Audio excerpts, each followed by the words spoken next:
2 নম্বর gate বিপ্লব উদ্যান কী হাল করেছে দেখেন আমাদের মেয়র তাদের নেতাকর্মীদেরকে ব্যবসা বাণিজ্য করার জন্য এই ব্যবস্থা করছে। তো প্রতিহিংসা করেন জিয়াকে বিপ্লব উচ্ছেদ করার জন্য এই কাজটা করেছেন। দেখেন এখানে আগে বিভিন্ন বাগান নার্সারি ছিল, বহু কিছু নেই, সব উচ্ছেদ করেছে, সব শেষ ছিল। দেখেন কিছু নেই, দুধ বানি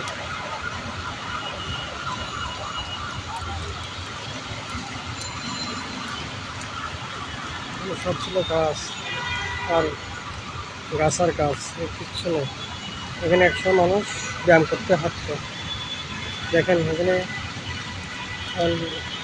মরুভূমি হয়ে গেছে, কি সুন্দর মরুভূমি। এখন দেখেন পুরোটা মরুভূমি, কারণ সৌদি আর মধ্যপ্রাচ্যের মরুভূমির যে অবস্থা খেজুর গাছ, দু একটা খেজুর গাছের একটা কাজ আছে, এছাড়া কিছু নেই। সব গাছ কেটে ব্যবসা বাণিজ্য করার আওয়ামী লীগের লোকদের ব্যবসা বাণিজ্য করার জন্য, দোকান দেওয়ার জন্য এই ব্যবস্থা করছে এই পার্কটাকে। তো এখানে যে আছে 7 আগস্ট 7 নম্বর বিপ্লব আছে, ওখানে এটা আর বড় চেঞ্জ হচ্ছে। এটাই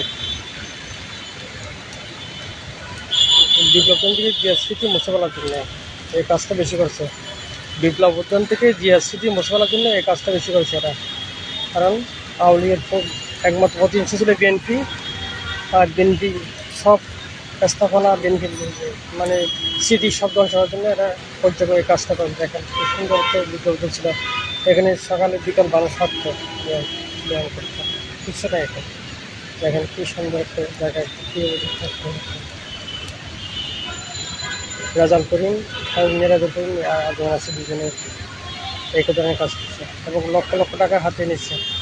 এখানকার দোকান বরাদ্দ দিয়ে কোটি কোটি টাকা হাতে নিচ্ছে দুজনে, এবং তাদের ব্যক্তিদেরকে আওয়ামী লীগ করোনা মানুষকে দোকানগুলো দিচ্ছে।